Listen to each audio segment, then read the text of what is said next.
Krishna Hare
नाही देव्या देव्या रे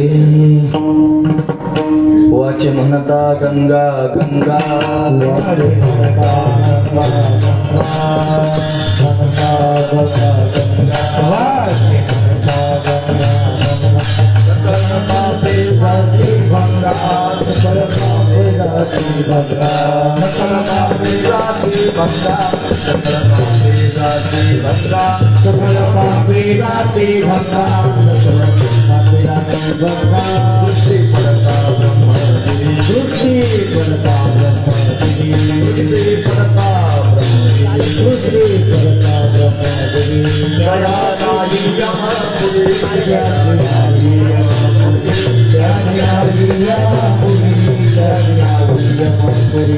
दया नाहि यमपुरी दया नाहि यमपुरी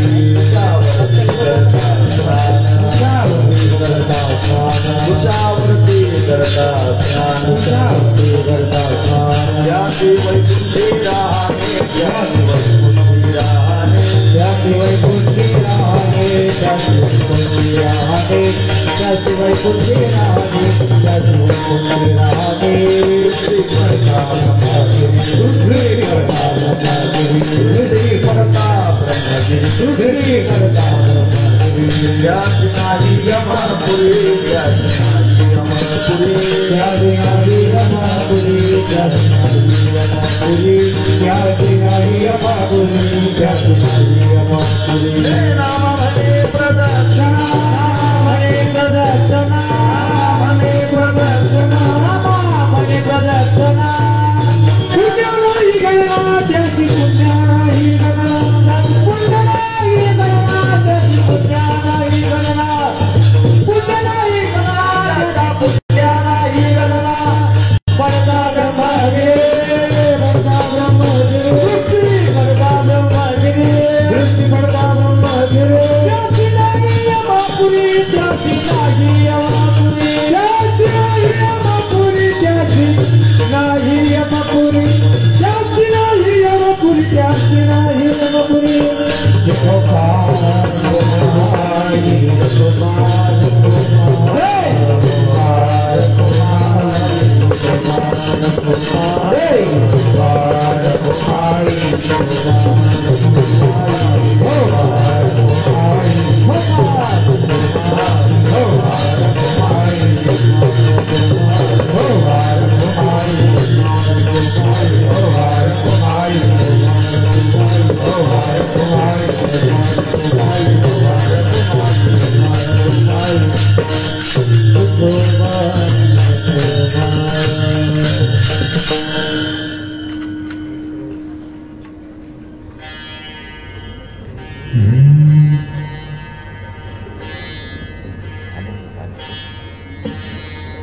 वाजे मानता गंगा गंगा वाजे मानता गंगा गंगा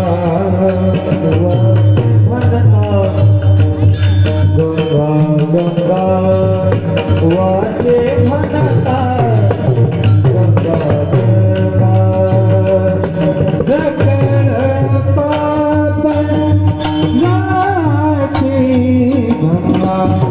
सकल पापे जाती गंगा दृष्टि पड़ता ब्रह्म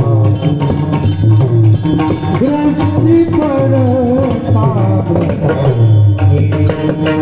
सकल पापे जाती गंगा सकल पापे जाती गंगा दृष्टि पड़ता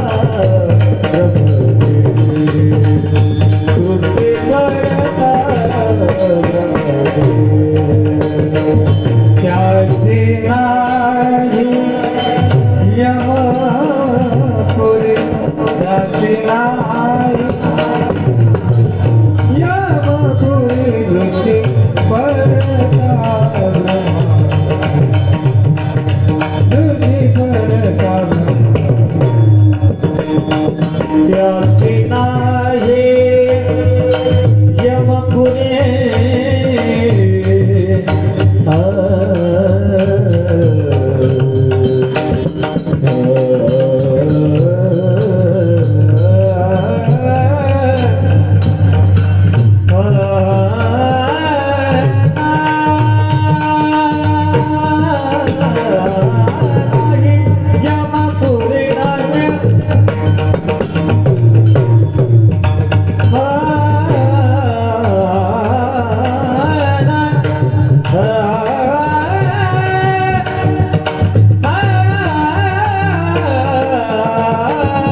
रखुमाई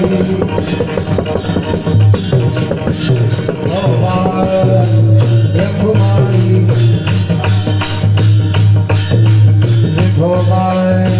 रखुमाई जय जय भगवान रखुमाई भगवान रखुमाई भगवान रखुमाई भगवान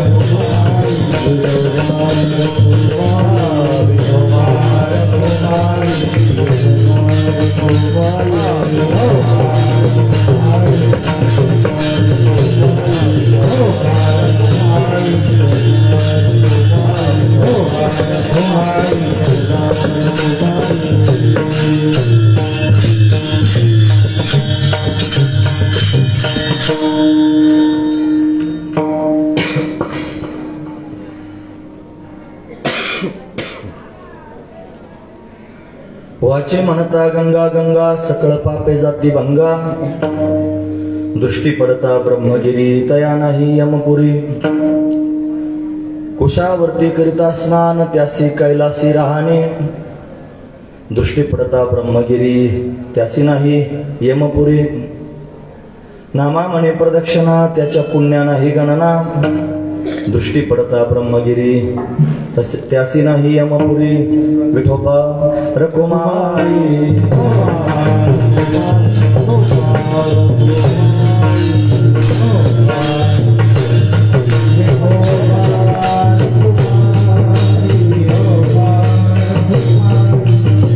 विठोबा रखुमाई विठोबा रखुमाई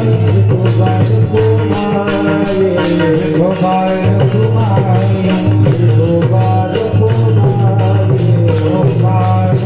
रखुमाई विठोबा रखुमाई विठोबा रखुमाई विठोबा रखुमाई विठोबा रखुमाई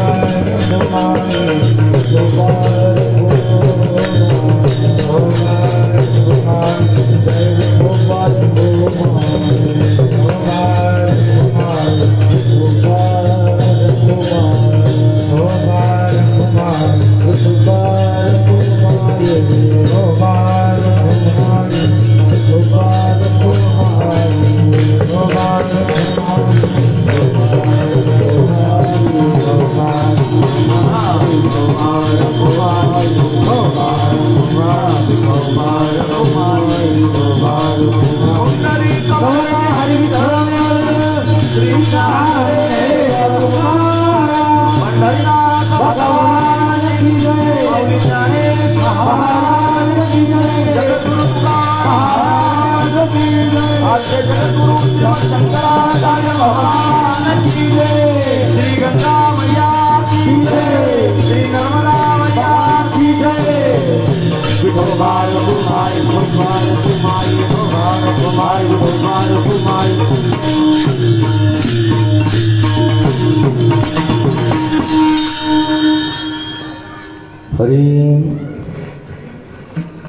वाचे म्हणता गंगा गंगा सकळ पापे जाती भंगा दृष्टी पडता ब्रह्मगिरी त्यासी नाही यमपुरी प्रस्तुत प्रसंगी कीर्तन रूपे सेवेकरिता निवडलेला अभंग बाल भागवत श्री संत नामदेव महाराज यांचा भगवती गंगेचं महात्म्य वर्णन करून सांगणारा गंगामाईच्या नामाचं सामर्थ्य वर्णन करून सांगणारा अशा पद्धतीचा अभंग आहे।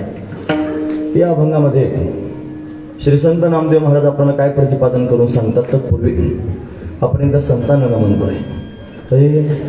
श्री संताची माता चरणावली संताची माता चरणावली श्री संताची माता चरणावली संताची माता चरणावली ही करी दंडवत करी दंडवत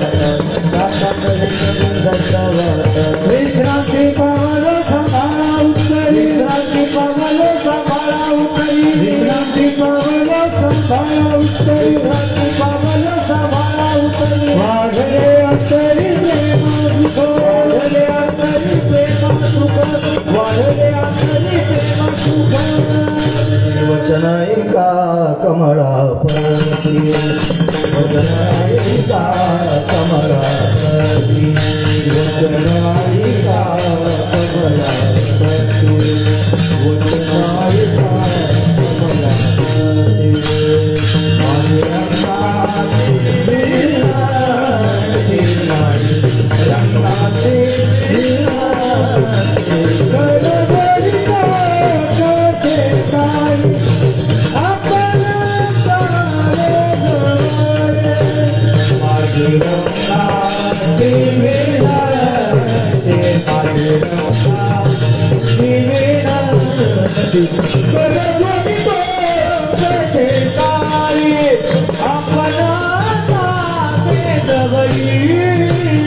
श्री संतांच्या माथा चरणावरी साष्टांग हे करी दंडवत विश्रांती पावलो संभळी वाढले अंतरी प्रेम सुख वाचे म्हणता गंगा गंगा सकळ पापे जाती भंगा दृष्टी पडता ब्रह्मगिरी त्यासी नाही यमपुरी.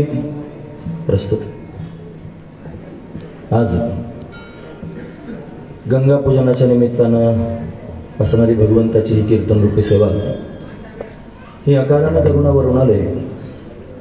भक्तकाम कल्पद्रुम भगवान पांडुरंग परमात्म्याच्या अथांग करुणेनं त्याच्या दयेनं या शिंदे परिवाराच्या माध्यमातून आदरणीय श्री शेलार महाराज आहेत त्यांच्या संपर्कातून आमच्या वाटेला आलेले आहे.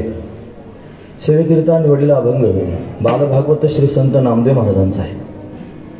नामदेव महाराज या अभंगाच्या माध्यमातून भगवती गंगेचं वर्णन करून सांगतात. नुसतं मुखानं गंगा गंगा जरी म्हणलं तरी सगळ्या पापांचं निर्मूळ होऊन जातं असं सामर्थ्य भगवती गंगामाईच्या नावात आहे. हे वाचे म्हणता गंगा गंगा सकळ पापे जाती भंगा सगळीच पाप त्यांनी नष्ट होतात. गंगा गंगा म्हणल्यानं सुद्धा कुठे प्रगट झाली गंगा म्हणले हिमालयात प्रगट झाली. मग हिमालयात जावं लागेल म्हणले असं आहे. सगळ्या लोकांना हिमालयात जाता येत नाही म्हणून भगवंताने तरतूद केली आणि आपल्यासारख्या महाराष्ट्रीयन प्रांतांच्या लोकांकरिता तीच गंगा महाराष्ट्रात आणली. कशी काय महाराष्ट्रात आली? ब्रह्मगिरीवर त्यांनी भगवान शंकरानं त्या जटा आपटल्या आणि त्या जटेतून त्यांनी प्रत्यक्ष गंगा प्रगट झाली. ती गंगाच आहे. फक्त गौतम ऋषींकरता प्रगट झाली म्हणून तिला गोदावरी असं नाव पडलंय. गंगाच आहे ती. गंगा प्रत्यक्ष प्रगट झाली ब्रह्मगिरीमध्ये.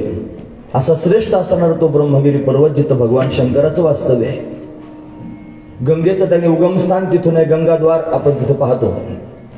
असा ब्रह्मगिरी फक्त डोळ्यानं पाहिला ना तरी पण दृष्टी पडता ब्रह्मगिरी त्यासी नाही किंवा तया नाही यमपुरी. म्हणजे त्याला परत यमाच्या तावडीत जायचं काम पडत नाही. त्याला जन्म मृत्यूची चक्कर पडत नाही. एवढं श्रेष्ठ असणारं ते स्थान आहे. तीच गंगा ब्रह्मगिरीतून त्यांनी वाहत वाहत कुशावर्तापर्यंत येते. कुशावर्त हे गंगेचं त्यांनी प्रवाहाचं मुख्य ठिकाण आहे महाराज. कुशावर्त त्या कुशावर्तात जर आपण स्नान केलं ना ही गंगा म्हणजे भगवान विष्णूच्या चरणांपासून प्रगट झालेली आहे. विष्णू पादोदकम तीर्थम जठरे धारयाम्यहम असं आपण म्हणतो. मग विष्णूच्या चरणांचं असणार ते तीर्थ आहे. त्या गंगेमध्ये जो स्नान करेल त्या कुशावर्तात जो स्नान करेल त्याच्यावर भगवान विष्णूची कृपा प्राप्त होईल आणि त्याला वैकुंठात राहण्याचं स्थान प्राप्त होईल.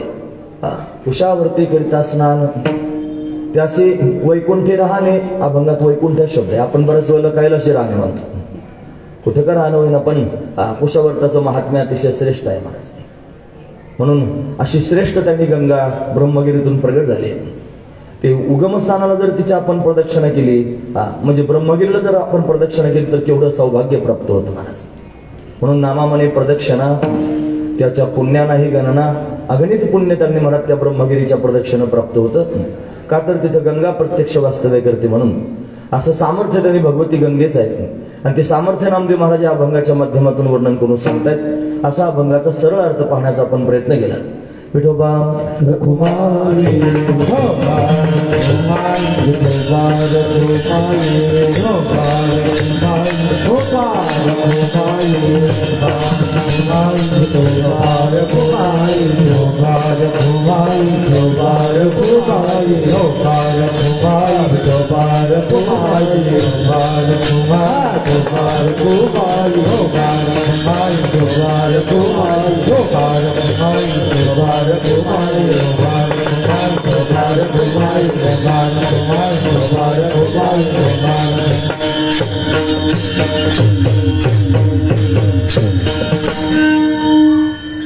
रेवणत मरवायला माहिती असेल आहे का नाही. वाचे म्हणता गंगा गंगा सकळ पापे जाती भंगा दृष्टी पडता ब्रह्मगिरी त्यासे नाही यमपुरी. प्रस्तुत आज गंगा पूजनाचा नर्मदा पूजनाचा सोहळा आहे.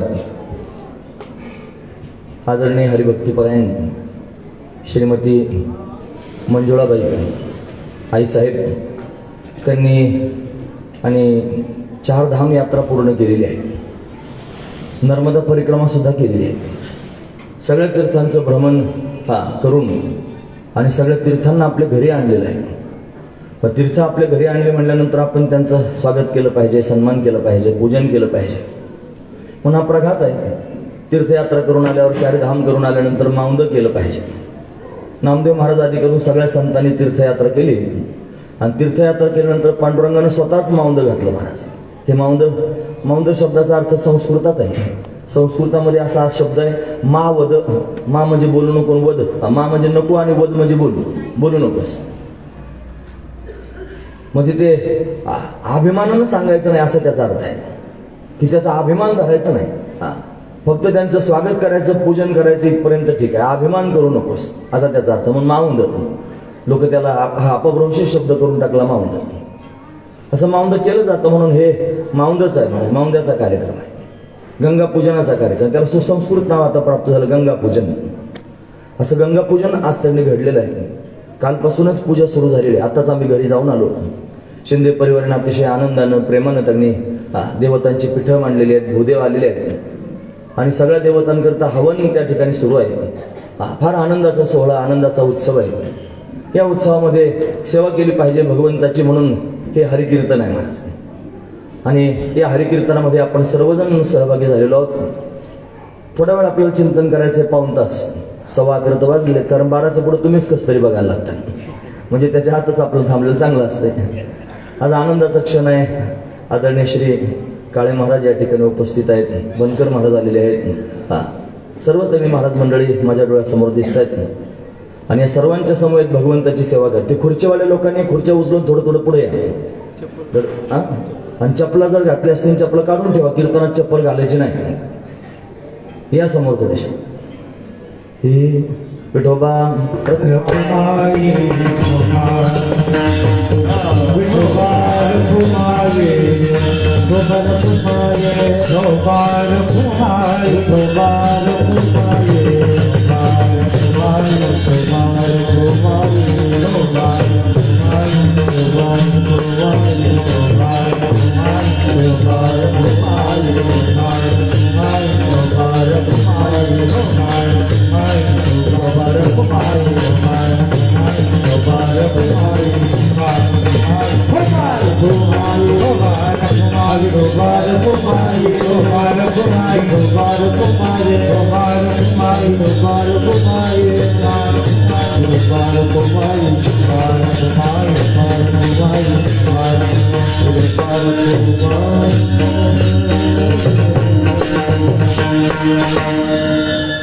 हे ज्यांना खरंच मांडी घालून बसता येत नाही, गुडघ्याचा त्रास आहे, ती खुर्चीत बसू शकतात.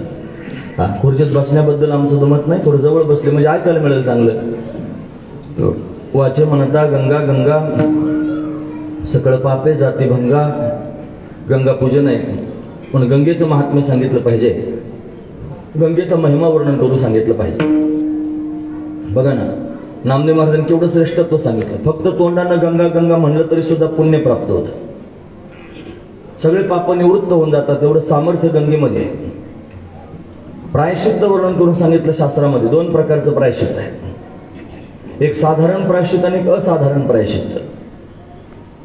ज्ञात पातकांकरता केलं जाणारं प्रायश्चित्त आणि अज्ञात पातकांकरता केलं जाणारं प्रायश्चित्त. पातक म्हणजे पाप, पण आपल्याकडून पाप घडत असतं बऱ्याच वेळेला. रस्त्याने चालणार पायाखाली मुंगी मेली, ती मरताना तिला वेदना झाल्याच असतील ना महाराज. मग तिला वेदना झाली की समजायचं आपल्याला पाप लागलं. कळत न कळत आपल्याकडून कोणाचं अंतःकरण दुखावलं जातं, सगळ्या गोष्टी घडतात, हे पापात जमा होतं.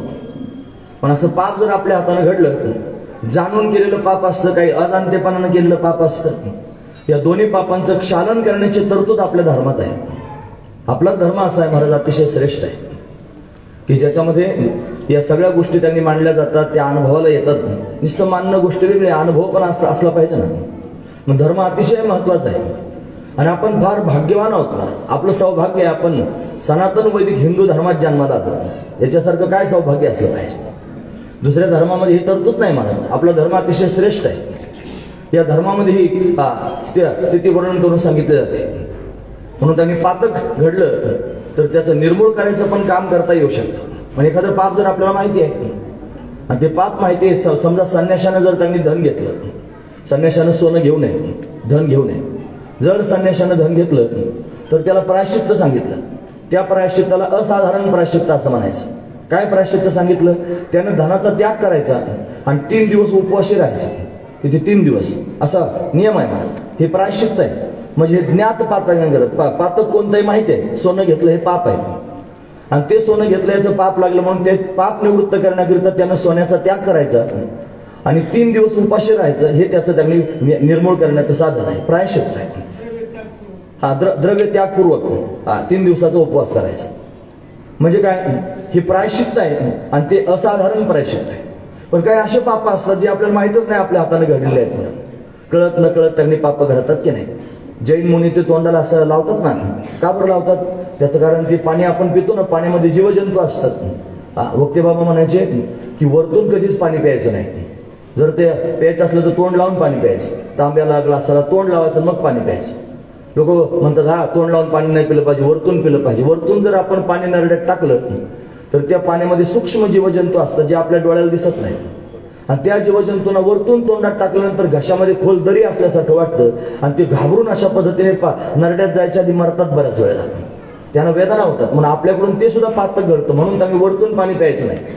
जैन मुनी त्यांनी महाराज तोंडाला फडका लावतात. त्यांचे फार नियम आहेत महाराज. ते का बरं? त्याच्यामध्ये जीवजंतू आहेत. मग ते पातक त्यांनी लागू नये म्हणून. मग ज्ञात पातक अज्ञात पातक त्यांनी असतात, काही नकळत घडलेले पाप असतात. मग ते पापाचं क्षालन करायचं. आपल्याला माहित नाही कोणते पाप घडले, मग त्याचं क्षालन होण्याकरिता काय केलं पाहिजे? म्हणजे साधारण प्रायश्चित्त केलं पाहिजे. साधारण प्रायश्चित्त 2 प्रकारचं सांगितलं. साधारण प्रायश्चित्त म्हणजे भगवंताचं नामचिंतन, हे साधारण प्रायश्चित्त आहे. आणि भगवती गंगेचं स्नान हे साधारण प्रायश्चित्त आहे.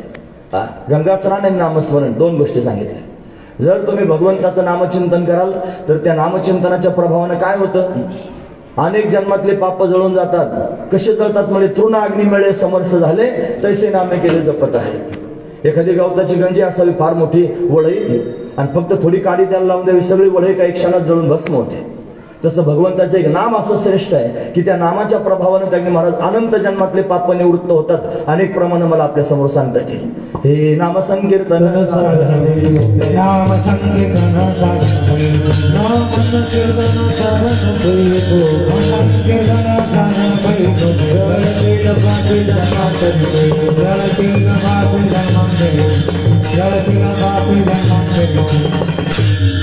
नामसंकीर्तन साधन पै सोपे. नामसंकीर्तन सोपं साधन आहे जे त्यांनी सगळ्या पापांना घालवणार आहे. जळतील पापे कालची असं नाही म्हणले, जळतील पापे परवाची असं नाही म्हणले, जळतील पापे जन्मांतरीची, जन्मजन्माची पाप जाळण्याचं सामर्थ्य भगवंताच्या नामात आहे.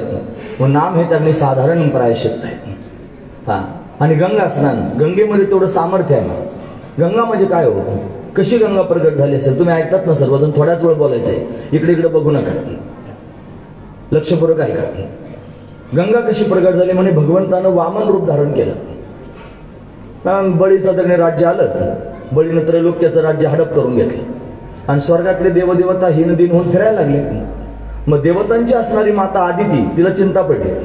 ही आदितीनं त्यांनी आपल्या पतिराजांकडे विनंती केली की माझी मुलं त्यांनी देव सगळे हिनदिन होऊन फिरतायत, देवतांना सहाय्यता करणारा मला मुलगा व्हावा असं काही वरदान द्या, काही साधना सांगा. मग साधना सांगितली पयोव्रत. लक्षपूर्वक ऐका, पयोव्रत. पय म्हणजे दूध, दूध पिऊन करण्याचं व्रत. फाल्गुन शुद्ध प्रतिपदा ते द्वादशी पर्यंत 12 दिवसाचं केलेलं ते व्रत आहे. ज्याला संतती होत नसेल किंवा पुत्र प्राप्तीची इच्छा असेल त्यांनी श्रीमद भागवत पहा व भागवतात ते व्रत सांगितलेलं आहे. 12 दिवस त्यांनी दूध पिऊन राहायचं आणि भगवंताची उपासना करायची, संततीची प्राप्ती होते महाराज. असं 12 दिवसाचं व्रत केलं आणि प्रत्यक्ष परमात्मा अवतार घेऊन आला. हे हतम वटुम वामनम दृष्ट्वा मोदमानाम हर्षया कर्मानुकारयामास पुरस्कृत्य प्रजापतीम. प्रत्यक्ष त्यांनी वामन रूपाने परमात्मा प्रगट झाला आणि मग त्यानं साधना करायची. 8 वर्षाची मूर्ती प्रगट झाली आणि साधना करण्याकरिता जागा शोधत होता. जागा भेटली, त्या जागेवर जाऊन बसला की जागेचा मालक यायचा, माझं उठ माझी जागा आहे, इथं बसायचं नाही, हकलून द्यायचा. अशा अनेक ठिकाणी जागा बदलाव्या लागल्या. मग असं वाटलं आपल्या हक्काची जागा असली पाहिजे. कोणाकडे मागावे? त्रैलोक्याचा राजा होता बळी, बळीकडे मागायला गेले. ते त्याचाच करता आले होते ना. बळी त्यांनी नर्मदा माईच्या तटावरती भडोच क्षेत्रामध्ये यज्ञ करत होता. त्यानं 99 यज्ञ त्यांनी केले होते. 100वा यज्ञ सुरू होता. तो पूर्ण झाला की त्याला स्वर्गाचं संपूर्ण सिंहासन प्राप्त होणार होतं. आणि म्हणून तो अट्टहास करत होता. भगवान त्या यज्ञामध्ये गेले, स्वागत केलं, विचारलं काय पाहिजे. म्हणे मला माझ्या पावलाने 3 पावलं जमीन आहे. आता वामन भगवान खूप केशी होते, बारीक. म्हणे तू दिसायला पण बारीक आहे, तुझी बुद्धी पण बारीकच आहे. अरे मी एवढा श्रेष्ठ त्रैलोक्याचा मालक आहे, एवढं मागतो, जरा जास्त माग ना, द्यायचं देण्याचं चाललो म्हणे. आता काय करा. ठीक आहे म्हणले. मग हातात पाणी घेऊन संकल्प सोडायला लागली. त्यात शुक्राचार्य धावत. केशवैरोचने साक्षात भगवान विष्णुरव्यहा कश्यपादितिर्जातो देवानाम कार्य साधका. देवतांचं कार्य सिद्ध करण्याकरिता हा वामन आलेला आहे, याला देऊ नकोस. त्यानं ऐकलं नाही. मग ते झाडीतून त्यांनी पाणी घेऊन हातावर संकल्प सोडला. आणि संकल्प सोडल्याबरोबर चमत्कार झाला. जो वामन रूप धारण करून आला होता, बटू रूप धारण करून आला होता, त्या भगवंतानं त्रिविक्रम रूप धारण केलं. एवढं विशाल रूप धारण केलं. महाराज 14 भुवन आहेत. अधोलोक आणि ऊर्ध्वलोक जर मिळून पाहिजे तर खाली 7 लोक आहेत, वरती 7 लोक आहेत. लोकलोकांतराचा त्यांनी वर्णन भागवतात पाहायला मिळतं. म्हणून त्यांनी ऊर्ध्वलोक आहेत आणि अधोलोक व्याप्त करून टाकले. भूतल, तलातल, रसातल, महातल, सुतल, पाताल हे त्यांनी महाराज अधोलोक आहेत. ऊर्ध्वलोक जर असतील कोणते तर भूलोक, भोरलोक, जनलोक, तपलोक, महलोक आणि सत्यलोक. म्हणजे ब्रह्मदेव राहतो ते लोक आहे सत्यलोक. एका पावलामध्ये सगळे खालचे लोक व्याप्त केले 7. आणि दुसरा पाऊल त्यांनी उंच नेला आणि ब्रह्मदेवाच्या लोकांमध्ये नेऊन पोहोचवला. कोणाचा? भगवंताचं चरण ब्रह्मदेवाच्या सत्य लोकांपर्यंत गेले. एकच पाय नेला, उजवा पाय. आणि तो पाय त्यांनी ब्रह्मदेवाच्या लोकात गेलो. ब्रह्मदेवाला मोठा हरिक लागला. तो मला माझा बाप आहे आणि माझ्या बापाचे चरण इथपर्यंत आले. घर चालून देवाचे पाय माझ्या सत्य लोकात आले. फार आनंद झाला. मग काय केलं पाहिजे? चरण प्रक्षालन केलं पाहिजे ना, पाय धुतले पाहिजे ना. एक पाय सत्य लोकांपर्यंत गेला. ब्रह्मदेवाला आनंद झाला. त्यानं कमंडलूतलं पाणी घेतलं आणि भगवंताच्या चरणावर ओतलं आणि भगवंताचे पाय धुतले. आणि ते पाय धुतल्यानंतर जे त्यांनी पाणी खाली सांडलं ना, त्याच्यापासून प्रत्यक्ष गंगा प्रगट झाली. गंगेचं प्राकट्य आहे महाराज. गंगा दशहरा साजरा केला जातो. गंगा अवतरण साजरं केलं जातं. गंगा कधी प्रगट झाली ते त्यांनी पाहिलं जातं. फार सोहळे केले जाते. म्हणून आता एवढ्यातच कुठेतरी आलं असेल मला ते गंगा दशहरा. म्हणून त्यांनी महाराज गंगा प्रत्यक्ष प्रगट झाली आणि भगवंताच्या चरणातून वाहू लागले. ती त्यांनी मूर्त रूपामध्ये प्रगट होऊन भगवंताच्या समोर हात जोडून उभे राहिले. देवा तुमच्या चरणातून माझा जन्म झाला.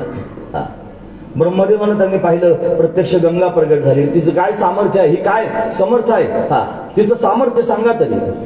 म्हणले जो कोणी याच्यामध्ये स्नान करेल, जो कोणी याच्यामध्ये त्यांनी बुडी मारील, जो कोणीचं नाव घेईल, त्या सर्वांचं त्यांनी पाप निवृत्त करायचं काम ही गंगा करेल. कारण भगवंताच्या चरणाची त्यांनी गंगा आहे ना. आपण साधा पांडुरंगाचा अभिषेक जरी केला तरी अभिषेक केल्यानंतर ते पाणी चमच्यात घेऊन गुरुजी आपल्या हातात देतात आणि प्या म्हणतात. ते पाणी पिल्यानंतर ते मंत्र म्हणतात महाराज. विष्णू पादोदकम तीर्थम जठरे धारयाम्यहम. विष्णूच्या पायातलं त्यांनी उदक आहे, ती गंगाच आहे प्रत्यक्ष. आणि ते मी जठरात धारण करतो म्हणजे पाप निर्मूळ करायचं काम ती गंगा करत असते. एवढं सामर्थ्य भगवती गंगेच आहे. मग ती गंगा अतिशय श्रेष्ठ आहे. ती गंगा अतिशय महत्वाची आहे. ती त्यांनी पाप तर घालवते, ती त्यांनी पुण्य प्राप्त करून देते. पुण्य सलीला असं तिला म्हणतात. पाप घालवायचं काम तर करतेच महाराज ती, पण पुण्य प्राप्त करून देण्याचं काम करते. पुण्य सलीला आहे. अशी पुण्य सलीला गंगा जगाचा उद्धार करण्याकरिता, जगाला त्यांनी महाराज पुण्य प्राप्त करून देण्याकरिता, जगाचं पाप घालवण्याकरिता प्रवाहित होत राहते. ज्ञानोबराय तोंड भरून तिचं वर्णन करून सांगतात ना. ते म्हणतात त्यांनी पोखित तरीचे पादप समुद्राशी जाय आप गंगेचे जैसे. फेडीत पाप ताप पोखित तरीचे पादप. सगळ्या जगाचं पाप ताप घालवेत आणि ते तटावर असणारे त्यांनी महाराज पादप म्हणजे सगळेचे सगळे वृक्ष, वेली, लता या सर्वांना जीवदान देत अशा पद्धतीने ती गंगा समुद्रापर्यंत जाते. समुद्राशी जाय आप गंगेचे जैसे. ही गंगा अखंड प्रवाहित होते, अखंड वाहत राहते आणि सगळ्यांचं कल्याण करते महाराज. अशी कल्याणकारी गंगा, त्या गंगेपर्यंत आपण गेलं पाहिजे. गंगेला माता म्हणतात. गंगा माता, गंगा मैया. मैया म्हणजे आई, तिला आई म्हणतात. आपल्या भारतामध्ये बऱ्याच ठिकाणी आई हा शब्द वापरला जातो. गंगेला आई म्हणलं जातं, गौरीला आई म्हणलं जातं. गौरी म्हणजे पार्वती, तिला आई म्हणलं जातं. गीतेला आई म्हणलं जातं. गंगा, गौरी, गीता हे त्यांनी गो म्हणजे गोमाता, म्हणजे भूमाता. पृथ्वी सुद्धा आई म्हणवली जाते. पृथ्वीला आपण आई म्हणतो महाराज. गोमातेला आपण आई म्हणतो, तसं गीतेला आपण आई म्हणतो, गौरीला आपण आई म्हणतो, गंगेला आपण आई म्हणतो, भारताला आपण आई म्हणतो. भारत माता त्याला आई म्हणतो आपण. वंदे मातरम असं ते तिच्याविषयी म्हणलं जातं. फार महत्वाची गोष्ट आहे. स्वाभिमानानं म्हणलं पाहिजे वंदे मातरम. मग गंगा ही त्यांनी आई आहे आणि आई आईच असते महाराज. फार महत्वाची गोष्ट आहे. कशी असते आई? महाराज म्हणतात ऐशी कळवळ्याची जाती करी लाभावी प्रीती करी लाभावी लाभावी प्रीती करी लाभावी करी लाभावी प्रीती करी लाभावी प्रीती करी लाभावी प्रीती करी लाभावी आईचे कळवळ्याची जाती करी लाभावी प्रीती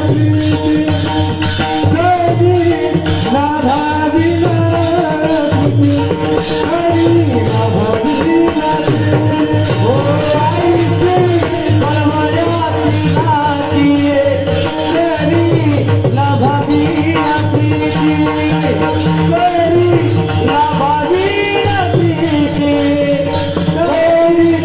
लाभावी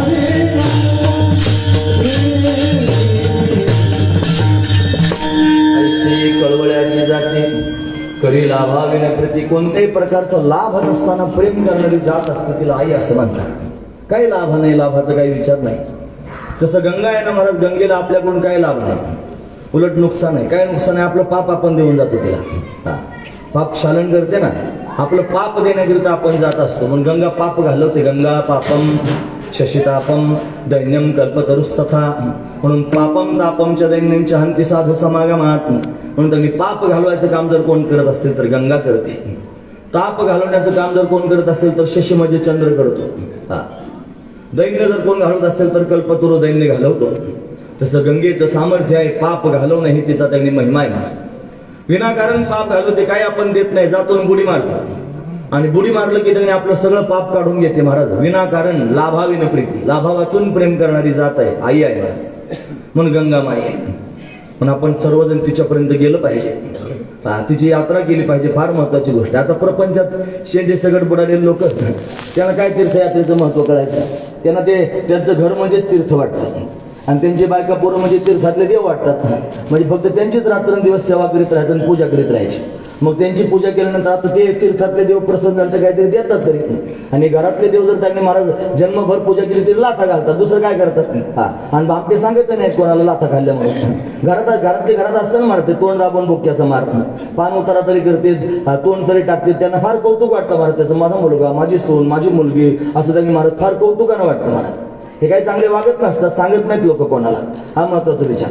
या संसारात त्यांनी महाराज बरबटलेले हे सगळे लोक, या बरबटलेल्या लोकांना जर खरोखर समाधानाची प्राप्ती करून घ्यायची असेल तर कधीतरी तीर्थाला पण गेलं पाहिजे. आता त्यातही काही शाजूक असतात, फार पारमार्थ कळाल्यासारखं दाखवतात. त्यांना वाटतं आपल्याला फार पारमार्थ कळाला मग आपण त्यांनी ज्ञान प्राप्त करून घेतलं पाहिजे. तीर्थयात्रा धमाधमा. बावळटांचं काय म्हणलं तीर्थयात्रा, मग ज्ञानोबा तीर्थयात्रेला गेले ते काय बावळट होते काय?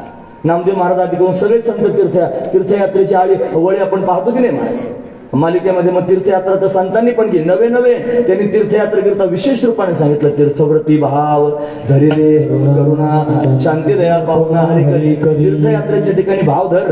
रोज हरिपाठ म्हणतात लोक, त्याच्यात आहेत ना ज्ञानोबाराने सांगितलं तीर्थव्रती भाव धरी रे करुणा शांती दया पाहुणा हरी करी. त्यापेक्षा महाराज म्हणतात जवळ हे सकळ सिद्ध आहे, हात चालावया पाय तव तो आपुले स्वहित पाहे. तीर्थयात्रा जाय चुकून जवळ हे सकळ सिद्ध आहे. जोपर्यंत हात पाय तोपर्यंत तीर्थयात्रेला गेलं पाहिजे. फार महत्वाची गोष्ट आहे. तीर्थयात्रा फारच गरजेची आहे. तीर्थयात्रेला जाऊन बघा, समाधान नाही प्राप्त झालं मग सांगा. फार महत्वाची गोष्ट आहे. मग तीर्थयात्रा करायची, कोणत्या तीर्थाला जावं? सगळ्या तीर्थांचा राजा आहे पुष्कर. पुष्कर राजस्थान मध्ये आहे. पुष्कर क्षेत्र आहे. तिथं ब्रह्मदेवाचं मंदिर आहे. तिथं मोठं कुंड आहे महाराज. तीर्थराज, त्याला तीर्थराज म्हणतात. तीर्थराज पुष्कर, तीर्थराज. सगळ्या तीर्थांचा राजा आहे पुष्कर. तीर्थयात्राच करायची असेल तर पुष्कराला जावं. प्रयागराज, गंगा यमुना सरस्वती जिथे एकत्र येतात त्याला सुद्धा तीर्थराज म्हणतात. प्रयागराज तीर्थ. आता सगळे कुंभमेळ्याला गेले होते ना महाराज दाटेरेटीत. चेंगराचेंगरी झाली पण गेलेच महाराज सगळे लोक. का तर गेलं पाहिजे, फार महत्वाची गोष्ट आहे. म्हणून महापर्वणी लोक जातात. म्हणून त्यांनी प्रयागराजला गेलं पाहिजे. या सगळ्या क्षेत्रांमध्ये गेलं पाहिजे. 4 ठिकाणी कुंभमेळा होतो. कुंभमेळा महाकुंभ पर्व प्रयागराजला होतो, हरिद्वारला होतो, उज्जैनला होतो, त्र्यंबकेश्वरला होतो, नाशिक त्र्यंबकेश्वरला होतो. मग तिथं प्रत्यक्ष गंगा वास्तव्य करते. प्रयागराजमध्ये गंगा आहे, हरिद्वारमध्ये गंगा आहे, उज्जैनमध्ये सुद्धा त्यांनी महाराज गंगाच मानली जाते. तिथं त्यांनी महाराज क्षिप्रा नावाची नदी आहे, मंदाकिनी तिथून जवळ वाहते. ही मंदाकिनी म्हणजे प्रत्यक्ष गंगाच आहे. ही गंगा अनेक ठिकाणी प्रगट झाली महाराज. अनुसूयेने आणि आत्री ऋषींना फार दूर स्नानाला जावं लागतं म्हणून गंगेचं आवाहन केलं आणि आवाहन केल्यामुळे गंगाच प्रगट झाली. तीच मंदाकिनी आहे, ते क्षिप्रेला अशा पद्धतीने मिळते म्हणून ती गंगा आहे. म्हणून तिथं त्यांनी कुंभ पाहायला मिळतो. आणि त्र्यंबकेश्वरला तिथं प्रत्यक्ष गंगाच प्रगट झालेली आहे. आपल्या महाराष्ट्रामध्ये त्र्यंबकेश्वरमध्ये प्रत्यक्ष गंगा वाहते. आपल्या महाराष्ट्रामध्ये पंढरपूरमध्ये प्रत्यक्ष गंगा वाहते. तुम्हाला ती चंद्रभागा आहे, भीमा आहे, तू गंगा कसं काय म्हणतोस? त्याचं कारण सांगतो. ही भीमा कुठून निघाली? भीमाशंकरातून. भीमाशंकर म्हणजे काय? भीम नावाचं दैत्य होतं, त्याला मारण्याकरिता शंकर प्रगट झाला आणि शंकरानं तो त्यांनी महाराज दैत्य मारल्यानंतर भगवान शंकर तिथं त्यांनी वास्तव्य करायला लागले आणि त्यांच्या जटेतून त्यांनी महाराज गंगा प्रगट झाली. ती गंगा वाहू लागली. आता तिथं शंकराला नाव पडलं भीमाशंकर. म्हणून त्यांनी महाराज त्या जटेतून गंगा वाहायला लागली. तिचं नाव पडलं भीमरथी. खरं तिचं नाव काय? भागीरथी. त्या भागीरथीचं नाव पडलं भीमरथी. ही भीमरथी अशा पद्धतीने वाहू लागली. ती गंगाच आहे. म्हणजे त्यांनी भीमा वाहते ती प्रत्यक्ष गंगाच आहे. भीमा आणि चंद्रभागा तुझ्या चरणीच्या गंगा, मी म्हणतो का? जनाबाई म्हणतात. काय आहे? ती गंगाच आहे. मला फार महत्वाचा विचार आहे. म्हणजे चंद्रभागा सुद्धा गंगाच आहे, गोदावरी सुद्धा गंगाच आहे, मंदाकिनी सुद्धा गंगाच आहे, क्षिप्रा सुद्धा गंगाच आहे आणि भागीरथी सुद्धा गंगाच आहे. या सगळ्या गंगाच आहेत. गंगा एकच आहे पण अनेक ठिकाणी भगवान शंकरामुळे तिला प्रगट व्हावं लागलं म्हणून ती गंगाच वाहते. ज्या ज्या तीर्थामध्ये तुम्ही जाल तिथं तिथं गंगेचं वास्तव्य आहे. ती गंगा त्यांनी पावन करणारी आहे म्हणून गंगेला गेलं पाहिजे, गंगेचं पूजन केलं पाहिजे, तीर्थाला गेलं पाहिजे. सगळ्या तीर्थांचा राजा त्यांनी पुष्कर आहे असं आपण ऐकलं. प्रयागराज क्षेत्र अतिशय श्रेष्ठ आहे असं आपण ऐकलं. तसे 4 धाम आपल्याकडे मानतात. 4 धाम आहेत भगवंताचे. सप्तपुरी आहेत. 4 धाम सप्तपुरी. म्हणजे 12 ज्योतिर्लिंग आहेत, अष्टविनायक आहेत, 3.5 शक्तीपीठ आहेत. असं आपण हे सगळे तीर्थच आहेत. सगळ्या तीर्थांना गेलं पाहिजे. नवे नवे आपल्या धर्मातल्या तीर्थांविषयी आपल्याला आस्था असली पाहिजे. फार महत्वाची गोष्ट आहे. टाइमपास म्हणून नाही जायचं, श्रद्धा म्हणून जायचं, भाव म्हणून जायचं. महत्वाची गोष्ट आहे. मग पूर्व दिशेला जगन्नाथपुरी आहे, जगन्नाथ भगवान वास्तव्य करतात. पश्चिम दिशेला द्वारिका आहे, द्वारकेला त्यांनी प्रत्यक्ष द्वारकाधीश वास्तव्य करतात. दक्षिण दिशेला त्यांनी रामेश्वर आहे, भगवान रामलिंग त्यांनी तिथे वास्तव्य करतो. रामेश्वर भगवान शिव महादेव. आणि उत्तरेत जर पाहिलं तर बद्रीनाथ आहे. बद्रीनाथ केदारनाथ आपण त्यांनी पाहतो. 4 धाम आहेत. या 4 धामांची यात्रा त्यांनी जीवनात एकदा तरी झाली पाहिजे. ते पुण्य पावन असणारी धाम आहेत. आपल्या धर्मामध्ये त्याचं फार श्रेष्ठत्व वर्णन करून सांगितलं आहे. ही 4 धाम यात्रा सहजासहजी होत नाही. पूर्वीच्या काळात लोक जायचे 4 धाम यात्रा करायला. एक माणूस 4 धाम यात्रा करण्याकरिता निघाल, त्याला काही साधन नव्हतं, पायी जावं लागायचं. अख्खं गाव वाटे लावायला जायचं. सगळे लोक बोळवण करायला जायचे. तो यायचा परत. पण का बरं सगळं गाव बोळवण करायला जायचं? त्याचा असा निर्णय होता की हा गेला, आला तर आपला, नाही आला तर देवाचा, असं म्हणून त्याला सगळं गाव त्यांनी बोळवण करायला. खरे बरं का, हे आतापर्यंत चालू होते. बोळवण करण्याकरिता यायचे ते जायचे महाराज तीर्थयात्रा करायला. एखादाच कर्मधर्म सहयोगाने सगळे तीर्थयात्रा करून परत आपल्या घरी त्यांनी यायचं. नाही तर मग जे गेले ते तिकडेच रमायचे, परत यायचेच नाही. पण असंही त्यांनी घडतं. म्हणून अशा पद्धती तीर्थयात्रा 4 धाम केले पाहिजे. भगवंताचं हृदय वृंदावन धाम. वृंदावनात पण गेलं पाहिजे, गोकुळात गेलं पाहिजे, मथुरेमध्ये त्यांनी गेलं पाहिजे. त्या सगळ्या क्षेत्रांमध्ये आपण त्यांनी महाराज प्रवास केला पाहिजे. गरज आहे. जवळ हे सगळं सिद्ध आहे. हात चालतात, पाय चालतात, डोळे चांगलं दिसतंय, कानाला चांगलं ऐकू येतंय. या सगळ्या गोष्टी त्यांनी बऱ्या आहेत. तोपर्यंत त्यांनी महाराज हे सगळं केलं पाहिजे. पचन संस्था अजून चांगली आहे, नाही तर भात खाला तरी जुलाब होतात. अशी अवस्था सुरू झाल्यावर तीर्थयात्रेला काय करतात? जाऊन दुसऱ्याला घेण्या देण्याचा ताप नाही तर ताप. पण पूर्वीच्या काळामध्ये त्यांनी महाराज सुविधा नव्हती. आता फार सुविधा झाल्या. आता यात्रा कंपन्या तयार झाल्या आणि बिचारे त्यांनी खरोखर पॅकेज तयार करतात. पॅकेज तयार करून यात्रा ते बजेट त्यांनी बसवतात. मग लोकांना घेऊन जातात. फार प्रेमानं घरच्यासारखी सगळी सोय करतात. राहण्याची, खाण्याची, जाण्याची, येण्याची, तीर्थ सगळं दाखवण्याची. ओके नाही, घर बसल्या तीर्थयात्रा त्यांनी आपण आनंदात बुक करू शकतो आणि बुकिंग करून त्यांनी महाराज त्यांच्यावर जाऊ शकतो. ह्या तारखेला निघायचं, त्या तारखेला परत यायचं, अशा पद्धतीने होऊ शकतं. म्हणून आईसाहेबांनी 4 धाम केले. श्रीमती मंजुळाबाई शिंदे ज्यांनी ही यात्रा केलेली आहे, त्यांनी मला आल्यावर सांगितलं त्यांच्या मुलींनी, त्यांच्या जावयाने सुद्धा 4 धाम केले. फार आनंदाची गोष्ट आहे. मला सगळ्या परिवारानं श्रद्धेनं त्यांनी, आता मी आतमध्ये पाहिलं मोठा यज्ञ सुरू होता. भूदेव त्यांनी मंत्र म्हणत होते आणि त्यांचे मुलं नातवंड हे सगळे त्यांनी मला त्या यज्ञामध्ये सहभागी झाले होते. म्हणजे आस्थेचा पूर वाहत होता. ही आस्था सगळ्यांच्या पोटात निर्माण झाली पाहिजे. हा त्यांच्याकडून आदर्श घेतला पाहिजे. आणि आपल्या पण घरी आपण असे त्यांनी उपक्रम केले पाहिजे, फार महत्वाची गोष्ट आहे. पण त्या मुलांना पण त्यांच्या असं वाटलं मुलाला की आपण आईचा मोठा सोहळा केला पाहिजे, नाही तर घरगुती गंगा लागायचं, परत नदी आली की परत तिच्या उन्हावर जायचं, परत तिला प्रदक्षिणा करून यायचं. आणि अशा पद्धतीने त्यांनी मला 27 वर्ष प्रदक्षिणा केली मार्कंडेयाने. त्यानंतर सनकादिक संतांनी नर्मदा माईची परिक्रमा केली. त्यानंतर त्यांनी महाराज शंकराचार्यांनी परिक्रमा केली. पांडवांनी वनवासात असताना नर्मदा परिक्रमा केली. फार श्रेष्ठ नर्मदा परिक्रमा. जे नर्मदा परिक्रमेला गेले असतील त्यांना तिथला महिमा, तिथला दिव्य असणारा आनंद माहिती आहे. शेलार आहेत ना आमच्या कुठे आहेत, हा 2-3 परिक्रमा केल्या महाराज, ते पण सपत्नीक केल्या, जोडीनं परिक्रमा केली महाराज, फार श्रद्धेनं भावनेनं केली. आम्हाला माहिती परिक्रमा गेल्यानंतर किती आनंद येतो ते. इथं घरात बसून परमार्थ करणारे लोक घर कोंबडे घरातूनच कुकू चिकू करतात. कुकू चिकू घरातूनच बाग द्यायचा. आम्ही फार परमार्थ, गण लावला म्हणजे परमार्थ, माळ घातली म्हणजे परमार्थ. घर सोडणं थोडस, घर सोडल्याशिवाय परमार्थ सिद्ध व्हायचा नाही. म्हणून त्यांनी घर सोडलं पाहिजे, कुठेतरी चालायला लागलं पाहिजे. परिक्रमा उचलली ना ज्या दिवशी संकल्प घेतला त्या दिवशी आपलं अस्तित्व संपूर्ण जातं, आपला परिचय संपतो. मग एकच परिचय शिल्लक राहतो, त्याचं नाव आहे परिक्रमावासी. तेवढा एकच परिचय राहतो. संकल्प घेतला निघाला की मग बाकीचं कोणी विचारित नाही. आम्ही गेलो परिक्रमेला, आमच्यावर 4-2 माणसं होती, ते आमचे थोडं पुढे चालायचे, पुढे गेले म्हणजे आमचे महाराज आले. त्याला काय करायचं महाराजाचं, ते म्हणायचे परिक्रमावासी आले. हा महत्वाचा मुद्दा आहे. म्हणजे जसे स्वर्गवासी, वैकुंठवासी, कैलासवासी असतात ना, तसं परिक्रमावासी. अशी परिक्रमावासी गेले की गेलेच महाराज परिक्रमेला. एवढा आनंद मिळतो काय सांगायचं, चालत राहायचं फक्त. मैया सगळं काय करते महाराज, मैया खायला देते, मैया राहण्याची व्यवस्था करते, मैया दुखणं भाणं पाहते, सगळ्या गोष्टी मैया करते. काय करीत नाही मैया ते मला सांगा. भूक जर लागली ना महाराज, खायला काय मिळालं नाही ना, मैयाचं पाणीच प्यायचं. ते मैयाचं पाणी जेवणाचं सुद्धा काम करतं, पोट भरतं महाराज मैयाचं पाणी प्यायल्यानंतर. तहा नाही भागवते, भूक पण भागवते, असं तिचं सामर्थ्य. एका दिवशी राहण्याची व्यवस्था नसेल, कोणतरी माणूस येतोच महाराज, बाबाजी रुकणे की व्यवस्था है क्या, असं म्हणजे आपण म्हणून नाही की चलो आम्हाला उधर.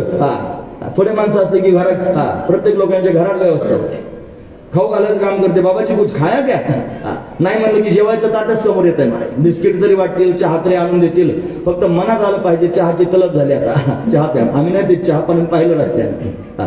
चहा प्यायची तलब झाली गेली की चहा आलाच महाराज समोर. हे आमच्यावर बाबा होते, ते फार चांगले होते, चांगल्या घरातले होते, खाय प्यायची सवय होती चांगली. इडली सांबर खावा वाटला तर घरी खायला भेटत असेल, म्हातारी करून देत असेल. आणि ते रस्त्याने कसं इडली सांबर, फक्त मनात आलं इडली सांबर खावा वाटलंय. थोडं पुढे गेले हॉटेल दिसलं, त्या हॉटेलवाल्याने घाई बाहेर बाबाजी आहो सकाळ सकाळचं बोलून घेतलं. थोडा नाश्ता करू नेलन, बसवलं खुर्चीत टेबलावर. त्यांनी लगेच इडली सांबरच समोर आणून दिलं महाराज, दुसरं काहीच नाही आणलं. त्यांनी पोहे आणले नाही, त्यांनी शिरा आणला नाही, त्यांनी उपमा आणला नाही, त्यांनी डायरेक्ट इडली सांबर आणून दिलं.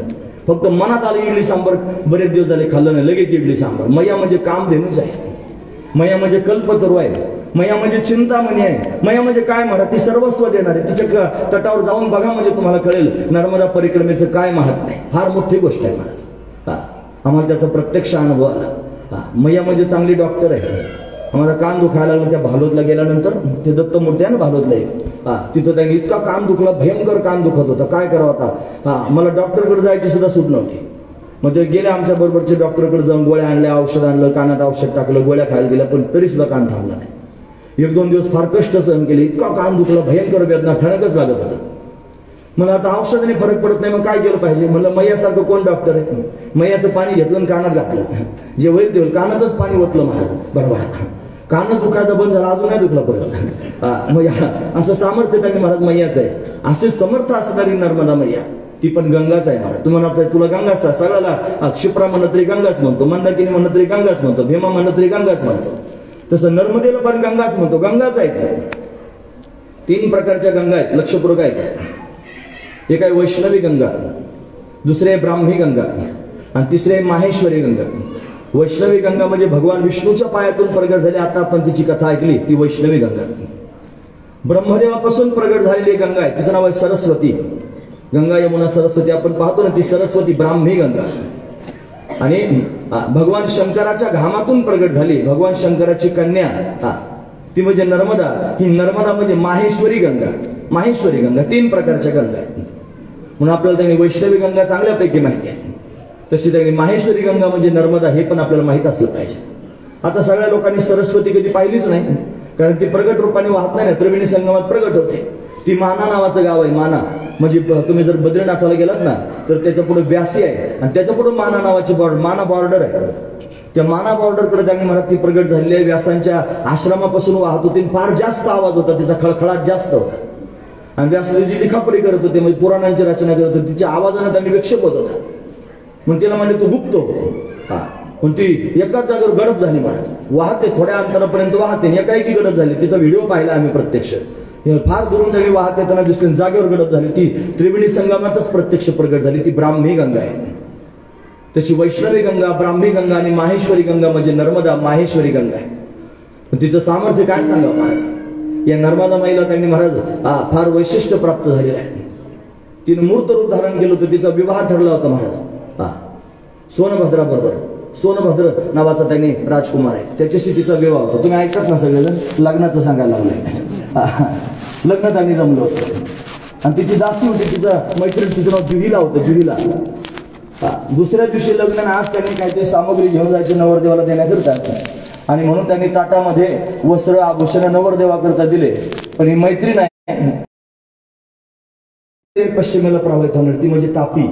आपल्या महाराष्ट्रामध्ये तापी आहे, ती सूर्यकन्या तापी आहे.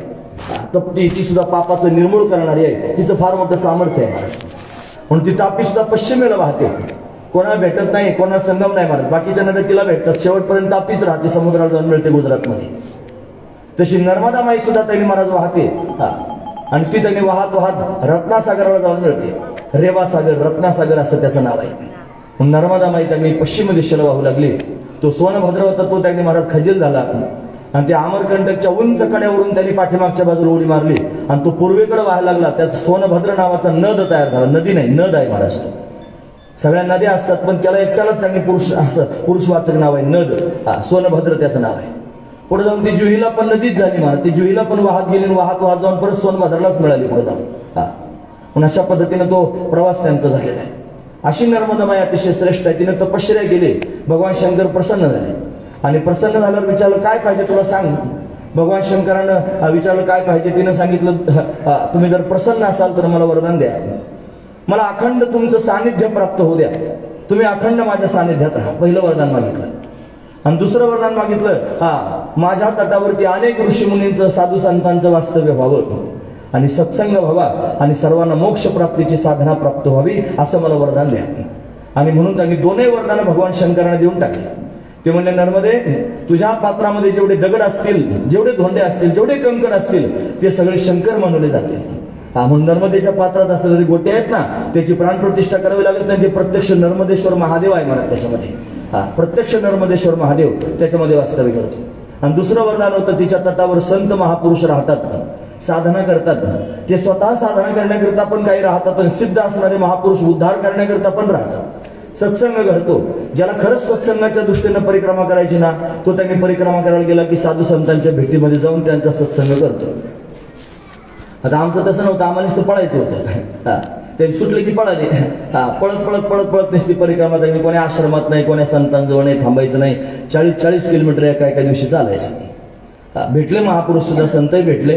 फार समाधान आहे त्यांच्याशी बोलून, अशा पद्धती वाटलं. पण आता काय झालं, या काळामध्ये लोक असे झाले ना महाराज, नुसतं थांबण्याची जागा, खाण्याची व्यवस्था, याच्याशिवाय दुसरा विचारच नाही महाराज. काय कुठे थांबायला जागा भेटेल, कुठं खायला भेटेल, असं त्यांनी हा सगळ्या लोकांचा होतो. आणि मग नुसतं पळत राहायचं. मग तिथले जे आश्रमातले साधू संत आहेत ना, सत्संग करण्यापेक्षा त्यांनी तापतात जास्त.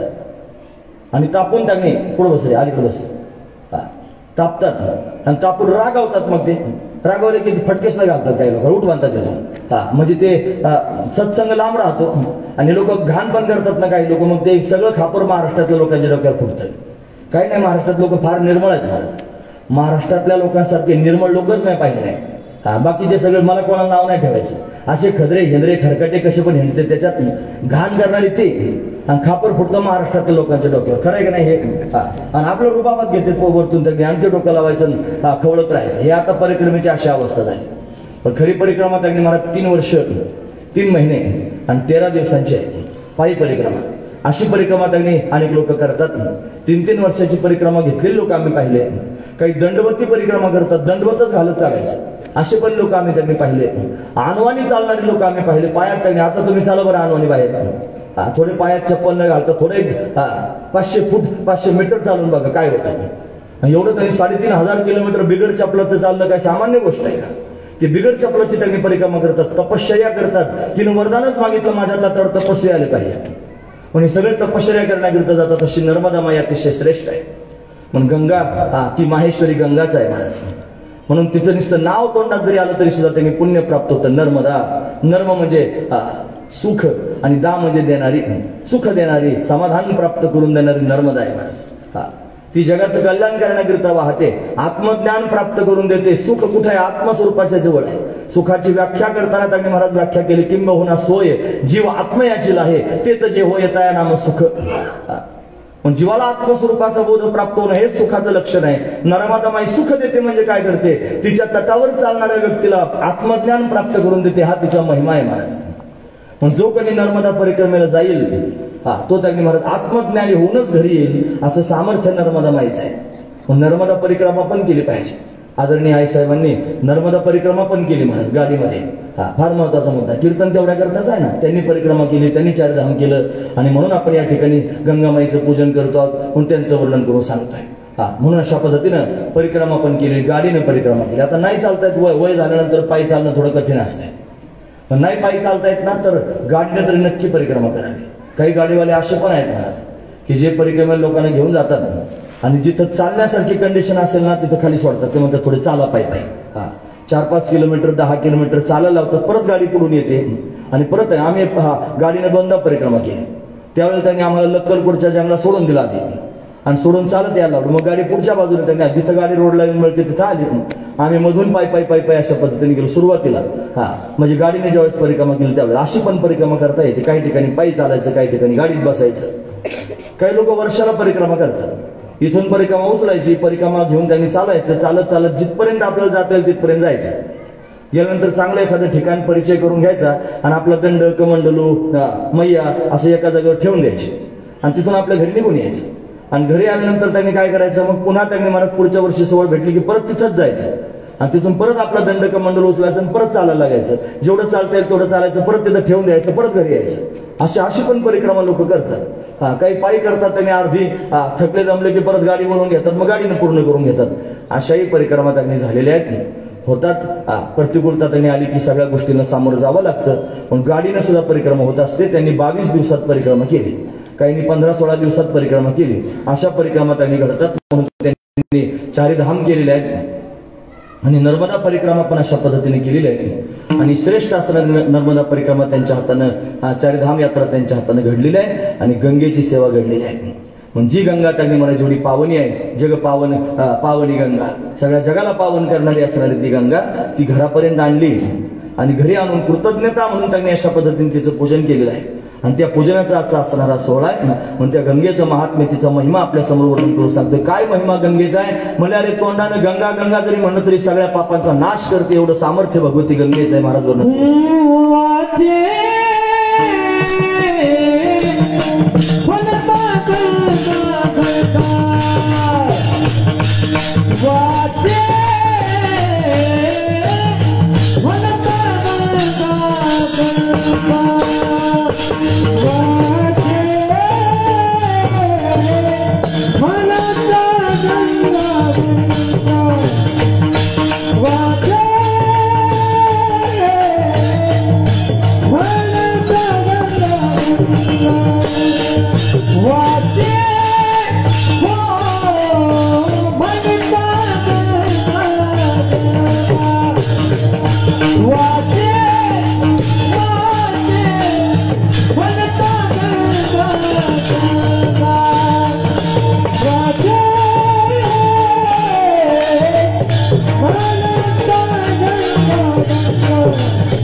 एवढे आतडे नाही त्याने जाऊ भाऊ. आता चांगलं वाटतं ते आतडे. आता माणसाचं वय असतं, थोडी ताकद असते, त्याच्यात फार आतड्याला ताण दिला तरी जमतं. नंतर काय त्रास होतो ते ज्याची त्यालाच कळतं. खरंच ना. पण पहिलं मोटरसायकलवर आम्ही कीर्तनाला जायचो बरेच दिवस. मोटरसायकल बाबा मला म्हणायचे, अरे कानाला बांधित जा, नाकाला बांधित. बाबा म्हणजे पूजनीय, वंदनीय, प्रातस्मरणीय गुरुवरी संत चंद्र छगन महाराज, बाळनाथ गडावरचे बाबा, त्यांच्या पद्धतीने आपण कीर्तन करतो. फार प्रेमाने सांगायचं. त्याला पटत नव्हतं महाराज, त्यांचं अवसान होतं ना, मोटरसायकलवर हिंडायचं, भराभरा वारं लागायचं, काय करायचं. पण त्यांचं ऐकायचंच नाही. आज कळायला लागलं त्याचा काय परिणाम होतो ते नंतर कळतं. लोकांना काय करायचं, तू आतडे ताणले काय, उंच म्हणलं काय म्हणलं काय, हे फार तकलीफ होते नंतर त्याची. असू द्या. वाचे म्हणता गंगा गंगा, वाचेन गंगा गंगा जरी म्हणलं सगळ्या पापाचा नाश होतो म्हणा. सगळं पापे जाते भंगा. म्हणून त्यांनी पापांचा नाश करण्याचं काम गंगा करत असते. कुठं प्रगट झाली गंगा? आपल्याकरिता जवळ आली महाराज. खरं तर ती हिमालयात प्रगट झालेली. हिमालय म्हणजे फार श्रेष्ठ असणारे ठिकाणी. तिथे गंगोत्री अतिशय उंच आहे. आपण 4 धाम मग पाहिले ना, तिकडचे लोक 4 धाम त्याला म्हणत नाही. तिकडचे लोक 4 धाम म्हणतात. गंगोत्री, यमुनोत्री, बद्रीनाथ आणि केदारनाथ, ह्या चार गोष्टी 4 धाम म्हणतात. त्यांच्याकडे ते 4 धाम आहेत. पण लोक त्यांनी गाडीने गंगोत्रीपर्यंत जातात. गंगोत्रीपर्यंत गाडी जाते. आता फार उंच आहे, पण तरी वाकडे तिकडे वळण घेत गंगोत्रीपर्यंत गाडी जाते. गंगोत्रीपेक्षा उंच आहे यमुनोत्रीचं टोक, त्याच्यापेक्षा जास्त उंच आहे. तिथं मात्र सगळं 18 किलोमीटर पायी चालावं लागतंय. गाडी तिथं सोडून देते, मग पायी उंच त्यांनी जावं लागतं. पण गंगोत्री फार उंच आहे महाराज, सामान्य माणसाला तिथपर्यंत जाता येत नाही. मग ती सामान्य लोकांकरता गंगा सुलभ झाली, खाली आली महाराज, हरिद्वारला आली, सुलभ झाली. गंगेमध्ये 3 गुण आहेत. पहिलं त्यांनी सुलभत्व, दुसरं समन्वयत्व आणि तिसरं समर्पणत्व. सुलभ झाली म्हणजे उंच होती, खाली आली, सुलभ झाली. समन्वयत्व म्हणजे काय? रस्त्याने चालता चालता बऱ्याच नद्यांना पोटात घेत आले. अनेक प्रयाग आहेत महाराज, नंद प्रयाग, रुद्र प्रयाग, देव प्रयाग आहेत ना. अशा अनेक नद्या तिला येऊन अशा पद्धती मिळाल्या. म्हणजे नद्यांना पोटात घेत घेत चालली म्हणजे प्रयाग झाला, म्हणजे संगम झाला. तिच्यामध्ये समन्वयत्व आहे. आणि शेवटी समुद्राला जाऊन मिळाली म्हणजे त्यांनी समर्पण करून टाकलं. फार महत्वाची गोष्ट आहे. संत असेच आहेत महाराज. जशी गंगा 3 गुणांनी युक्त आहे, तसे संत सुद्धा आहेत. फार उंच स्थितीत आहेत, ब्राह्मणी स्थितीत आहेत. आणि एवढ्या उंच स्थितीतून संत खाली येतात, सुलभ होतात, सुलभत्व होतो संतांच्या जवळ. ब्रह्ममूर्ती संत जगे अवतरले. सामान्य जीवाच्या जवळ जातात, त्याला हृदयाला लावतात, त्याच्या मस्तकावर हात ठेवतात, त्याला अनुग्रह करतात. अनुग्रह म्हणलं का लोकांना फार काहीतरीच वाटतं. अनुग्रह केला म्हणजे काहीतरी. अरे अनुग्रह केल्याशिवाय तरुण जाशील कसा? त्याच्याशिवाय उद्धार कसा होईल? अनुग्रह म्हणजे कृपा प्राप्त होणे, फार महत्वाची गोष्ट आहे. संत अनुग्रह त्यांनी करतात आणि कृपा करून त्यांनी महाराज उद्धरून येतात. फार महत्वाचा मुद्दा आहे महाराज. म्हणजे खाली येतात, कृपा करतात, कसाही असला तरी त्याला पोटात घेतात. गटार जरी येऊन मिळाली ना गंगेला तरी गंगा त्याला गंगाच करून टाकते. गटार राहत नाही ते. आता गटार म्हणून त्यांनी घुसलेले अर्धा किलोमीटर पुढे गेले की गटाराची गंगा होऊन जाते. एवढं सामर्थ्य त्यांनी महाराज संतांमध्ये असतं. आणि पुन्हा अभिमान कसला नाही, ते त्यांनी समर्पित होतात. ब्रह्मस्वरूपाच्या ठिकाणी एकरूप झालेले आहे. असं गंगेच्या ठिकाणी समर्पण आहे. ती समर्पित होऊन जाते, समुद्राच्या ठिकाणी स्वतःला सोडून देते. मग ती गंगा फार उंच आहे, आपण तिच्यापर्यंत जाऊ शकत नाही. म्हणजे खाली आले हरिद्वारला. अरे हरिद्वारला तर किती लोकांना जाता येतं? महाराष्ट्रात लोकांना हरिद्वार लांब आहे महाराज फार. आता उगा झुकझुक गाडी गेली, झुकझुक करत गेली की गेले हरिद्वारला. पूर्वी तसं साधन नव्हतं जायला. मग काय करावं लागलं? मग भगवंताला दया आली, गंगेला पण दया आली आणि आपल्याकरिता प्रत्यक्ष प्रगट झाली. दुष्काळ पडला महाराज, त्र्यंबकेश्वर क्षेत्रामध्ये दुष्काळ पडला. गौतम ऋषी राहत होते, तपस्वी होते. म्हणून त्यांनी या गौतम ऋषीच्या प्रभावामुळेच गंगा येऊ शकते माहित होतं. म्हणून षडयंत्र केलं बाकीच्या ऋषी मुनींनी. गणपती बाप्पाला गाय व्हायला लावलं. ती गाय झाली आणि ती कुंपणामध्ये घुसली आणि त्यांनी गवताची गाडी तिला मारली. गाय मरून गेली. मग गाय मरून गेल्यानंतर आता काय करायचं? गो हत्येचं पातक लागलं. मग सगळे आले समोर, एवढे मोठे तुम्ही ऋषी आहात आणि तुमच्या हाताने गाय मारली गेली. आता तुम्ही प्रायश्चित्त करा. म्हणजे काय प्रायश्चित्त करायचं? स्वर्गातून गंगा जर इथपर्यंत आणली तर तुम्ही गो हत्येच्या पातकातून मुक्त व्हा. मग काय करायचं? गंगा येण्याकरिता काय केलं पाहिजे? भगवान शंकराला प्रसन्न करून घेतलं. तो त्र्यंबकेश्वर प्रत्यक्ष प्रगट झाला. सांगितलं काय पाहिजे? म्हणजे गंगा आली पाहिजे. मग त्यांनी ती गंगा मानवती झाली, प्रगट होत नाही. मग भगवान शंकर त्या ब्रह्मगिरीच्या शिखरावर गेले. 2 गुडघे जमिनीवर त्यांनी टेकवले आणि गंगे म्हणून मोठ्यानं हाक मारली. जटाच आपटल्या म्हणत त्या शिखरावर. त्या जटा आपटल्यावर जटेतून गंगा प्रत्यक्ष प्रगट झाली आणि ती त्यांनी वाहू लागली. असं श्रेष्ठ असणारं स्थान आहे ब्रह्मगिरी, जिथं गंगा प्रत्यक्ष प्रगट झाली. गंगेच्या वास्तव्यानं ब्रह्मगिरी त्यांनी पावन झाला. आणि म्हणून त्यांनी ब्रह्मगिरीच्या शिखरावर जर कोणी गेलं तर त्यांना ते प्रत्यक्ष पाहायला मिळतं. आजही त्या जटा आपटल्याच्या त्या रेघा तशाच आहेत, गुडघे टेकवल्याच्या खुणा आहेत भगवान शंकरानं. हे सगळं अजूनही प्रत्यक्ष पाहायला मिळतं. औदुंबराच्या झाडातून त्यांनी म्हणत Ganga tip tip tip tip tip tip वाहते, ते प्रत्यक्ष पाहायला मिळतं. गंगाद्वारातून गंगा येते ते पाहायला मिळतं. पुढून ती कुशावर्तापर्यंत त्यांनी वाहते ते सगळे चित्र तिथं त्र्यंबकेश्वरला गेल्यानंतर पाहायला मिळतं. पण गंगेच्या सामर्थ्यानं, गंगेच्या वास्तव्यानं ब्रह्मगिरी पवित्र झाला. नुसत्या डोळ्यानं जरी ब्रह्मगिरी पाहिला, गंगेचं उगमस्थान, तरी सुद्धा यमपुरीला जायचं काम पडत नाही. यम त्याच्याकडे पाहत नाही असं सामर्थ्य ब्रह्मगिरी.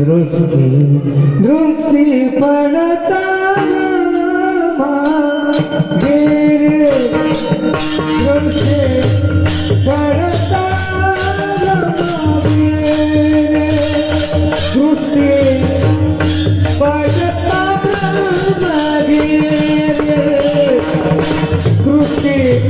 Krishna